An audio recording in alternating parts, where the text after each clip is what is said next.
घमंडी गोरी जेठानी की दो काली देवरानी। पता नहीं ये पायल बहू कहाँ रह गई है। बारात घर से निकलने को है और ये है कि कहीं नजर ही नहीं आ रही है। इतने में अनुपमा की बड़ी बहू पायल महंगा सा लहंगा पहने हुए वहां आती है। मम्मी जी, लगता है आप मुझे ही ढूंढ रही थी। और नहीं तो क्या, बारात निकलने वाली है, तेरा कहीं अता पता नहीं था। मैंने तुझे कमरे में भी ढूंढा था मगर तू वहां भी नहीं थी। क्योंकि मम्मी जी मैं पार्लर गई थी मेकअप कराने। आखिर आज मेरे दोनों देवरों की शादी है और अब जो कि मैं दो देवरानी की जेठानी बनने वाली हूँ तो जरा हटके तो लगनी चाहिए। हाँ हाँ ठीक है, अब चल। इसके बाद पायल अपने देवरों की बारात में नाचती है। लो चली मैं अपने देवर की बारात लेके, लो चली मैं अपने देवर की बारात लेके, ना बैंड बाजा ना ही बाराती, खुशियों की सौगात लेके। बस थोड़ी ही देर में मैं दो देवरानियों की जेठानी बन जाऊंगी। इस बात पर ये लाइन गाना तो बनता है। हुक्म चलाऊंगी मैं, आंख दिखाऊंगी मैं, सहमी खड़ी रहेगी मेरी देवरानी। अब मुझे रोटियां नहीं पकानी पड़ेंगी क्योंकि अब तो मैं अपनी देवरानियों को ऑर्डर दूंगी। फिर कुछ देर में बारात एक बारात घर में आकर रुकती है, जहाँ एक छोटे से मंडप में आरती और विधि दुल्हन के जोड़े में बैठी होती है। फिर थोड़ी देर में उनकी शादी यश और प्रतीक के साथ हो जाती है और वो बहू बनकर ससुराल आ जाती हैं, जहाँ पायल अपनी अमीरी पर इतराते हुए अपनी दोनों काली देवरानी की बहुत बेइज्जती करती है। मम्मी जी, ऐसी सस्ती शादी तो मैंने पहली बार देखी है। एक तो हमने देवरानी जी के घर वालों से दहेज भी नहीं मांगा, मगर कम से कम शादी तो एक अच्छे ढंग के बैंक्वेट हॉल में करते। मगर उन्हें तो उसमें भी कंजूसी करनी थी, तभी तो शादी के लिए इतना घटिया और सस्ता सा बारात घर बुक किया था। और देखिए तो मेरे इन दोनों देवरानियों का लहंगा ऐसा लग रहा है जैसे कि कतरन मार्केट के बेकार कपड़े से लहंगा सिलाया है, और मेकअप भी ठीक से नहीं किया। देखिए कितनी काली लग रही है ये। अपनी घमंडी जेठानी के दिए गए ताने सुनकर दरवाजे पर खड़ी बेचारी गरीब काली देवरानियों की आंखों में आंसू भर आते हैं। तभी अनुपमा कहती है, बस करो बड़ी बहू, माना कि तुम्हारी देवरानियां गरीब घर से हैं, मगर ऊपर वाले की दया से हमारे घर में किसी भी चीज की कोई कमी नहीं। हमने ये शादी इसलिए की थी ताकि किसी गरीब की बेटियों का घर बस जाए। और वैसे भी आरती और विधि मेरे बेटों के लिए बिल्कुल ठीक है, संस्कारी, और कम से कम तुम्हारी इन दोनों देवरानियों में तुम्हारी तरह पैसे का घमंड तो नहीं है। अपनी देवरानियों की तारीफ सुनकर पायल बुरी तरह से जल भुन जाती है और मन में कहती है, ये मम्मी जी तो बड़ी मक्कार है। कल तक तो बस बड़ी बहू करती नहीं थकती थी, और आज देखो। मगर मैं अपनी दोनों काली देवरानी को अपनी जगह नहीं छीनने दूंगी। अगले दिन विधि और आरती सुबह उठकर पूरे घर की साफ सफाई करने के बाद किचन में आती है। तभी पायल उन दोनों पर अपने जेठानी होने का हुक्म जताते हुए कहती है, उफ, तुम दोनों के काले रंग के कारण किचन की रोशनी भी इतनी कम हो गई। मुझे तो डर है कि कहीं किचन का बल्ब भी फ्यूज ना हो जाए। जेठानी जी, आप हमारे काले रंग का मजाक क्यों बना रही हैं?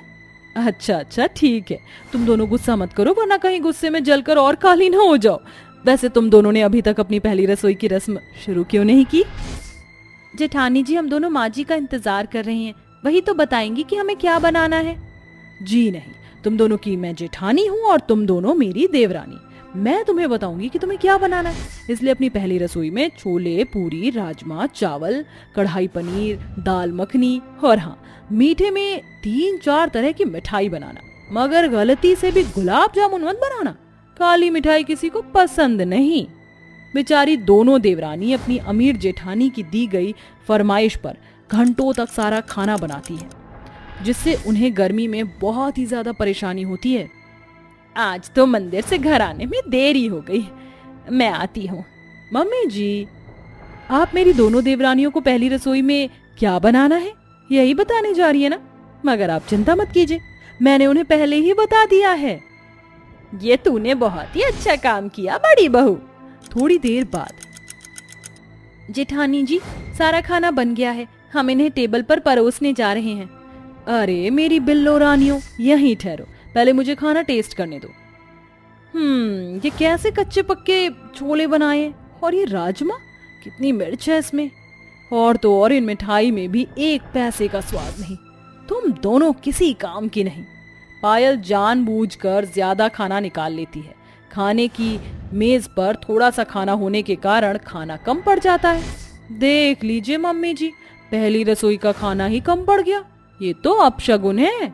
पायल बुरी तरह से अपनी सास को भड़का देती है और हर दिन अपने दोनों गरीब काली देवरानी से सारा दिन काम करवाती। मगर अब अनुपमा भी कुछ नहीं कहती। मगर गुजरते वक्त के साथ पायल की दोनों देवरानी प्रेग्नेंट हो जाती हैं। माँ जी, आप दादी बनने वाली हैं।